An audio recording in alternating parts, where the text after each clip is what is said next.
What's up YouTube? Welcome back to Celios Network. Today we're taking a look at yet another variant of Coalossal VMAX in the standard format team up through Vivid Voltage. Today's Coalossal VMAX deck includes Crushing Hammers and focuses on using the Eruption Shot attack to eventually use the G-Max Boulder attack a couple times to close out the game. Check out my lovely sponsor PotonStore.com for all of your PTCGO needs, and be sure to use code CELIO for 5% off. So let's get into the deck profile, and then I'll roll some gameplay with this Coalossal VMAX Hammers list. So we're starting out with 4-3 of Coalossal VMAX. Of course, the Coalossal V, nothing really to note here. Hopefully you won't be using Coalossal V very much because you want to focus on using the VMAX. Coalossal V has two attacks. The first one does 90 and burn, and then the second one does 180. You could use this in a pinch versus something like Zamazenta V that can't be damaged by VMAX, but you don't have any real acceleration to build up on this Coalossal V, so you'll have to manually attach 3 or 4 times to use it. So it's very hard to use.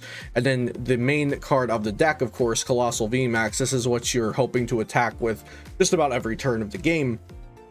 Coalossal VMAX has 330 HP. It is a fighting type, so it gets benefits like having Galarian Sirfetch'd V as a tech card and also having Stone Energy in the deck. The Eruption Shot attack, like I mentioned, this is going to be the main attack of the deck. For 1 fighting energy, it does 40 damage, and then discard the top card of your deck. If that card is an energy card, this attack does 90 more, and attach that card to this Pokemon. So you'll be doing 130 for 1 energy, and accelerating an extra energy as long as you can set that top card as a fighting energy. We're only playing fighting energy, but it does attach any kind of energy. So you'll do 130 for 1 energy and accelerate. Super cool. And then the second attack is G-Max Boulder for 4 energy. It does 240. So notably, you are knocking out things like Zacian with this attack.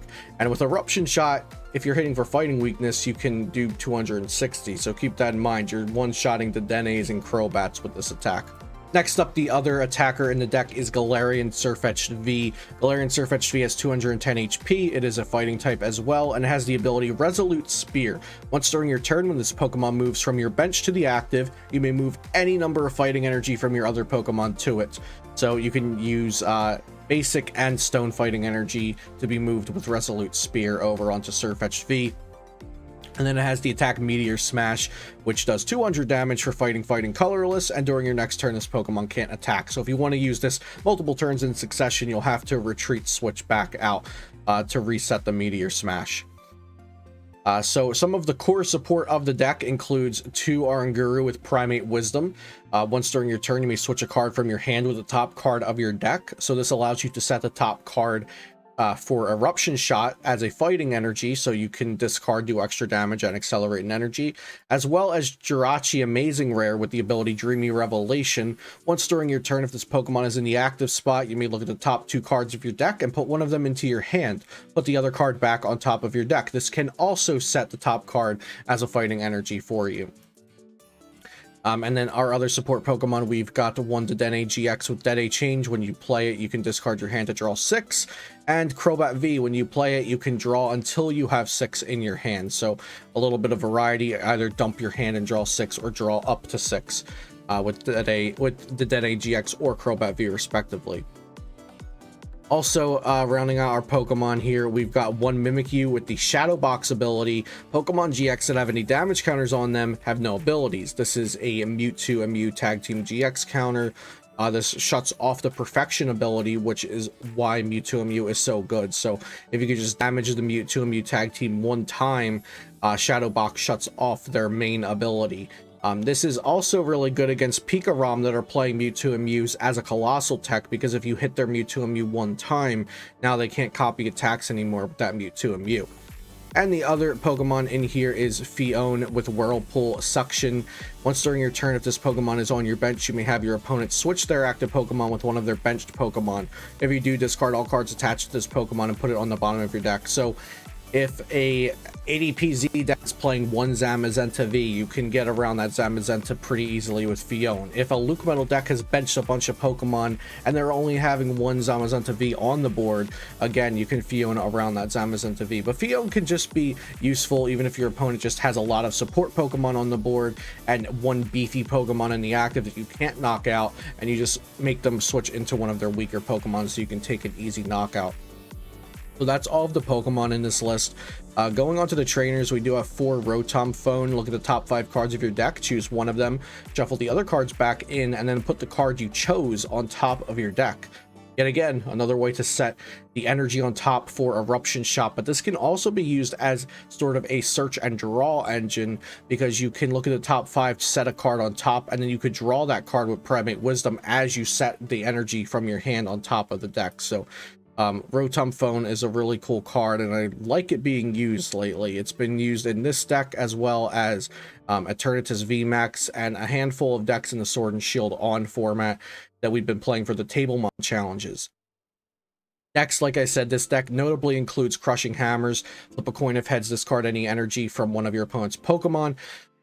So Crushing Hammer is a frustrating card. It's typically been used in control decks and tempo decks throughout its history. I'd argue that Coalossal VMAX is sort of a tempo deck, since you gain tempo by dealing this accelerated damage with Eruption Shot while accelerating an energy. So you're doing a little bit of extra every turn as long as you meet the requirement of having the top card of your deck being an energy. If you can put your opponent behind on energy while you're getting ahead on energy, I think that's very good. But because our standard format is so fast paced, these Crushing Hammers, if you remove an energy from one of your opponent's Pokemon and you basically put them one turn behind on energy attachments, that carries more weight currently than it would in a format where games are lasting, say, 10 to 12 turns instead of like 4 to 6 turns where they are right now. So Crushing Hammer, even getting 1 heads in a game, can be really, really good, especially if you're playing against a deck like Eternatus or ADPZ, where they have that water energy they don't want to get discarded, or Eternatus that's not playing any energy acceleration.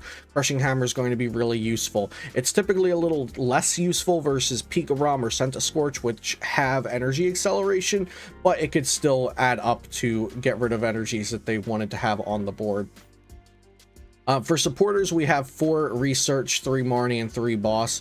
We're just slightly under the average on draw supporters here with 7. I think the average has been about 8 with 4 Research and 4 Marnie.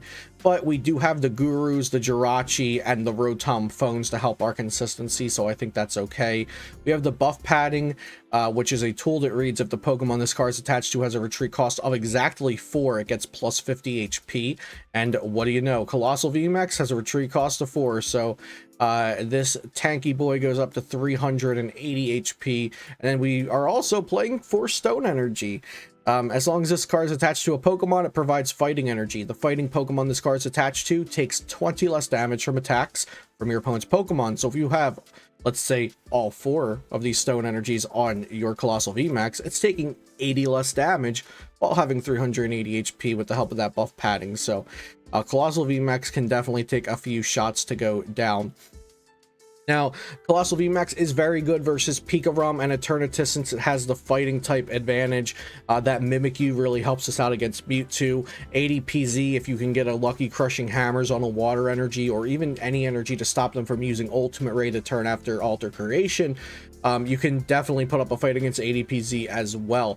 This can struggle a bit versus Centiskorch, just because Centiskorch tends to be able to build up a tanky Centiskorch that can take care of us a little bit easier than we can take care of them, but it is still fairly anyone's game to win. The decks that really give Coalossal a hard time are the decks with some sort of walling Pokemon. Look Metal Zacian with Zamazenta is a very hard matchup, because we only have that one Sirfetch'd V that can go through Zamazenta, and even if we were to include a second Sirfetch'd V, I don't think that would change the matchup very much, because they can get rid of our special energy with Zamazenta, they can get rid of any energy with Full Metal Wall, and they can get rid of any energy if they're playing Crushing Hammer as well.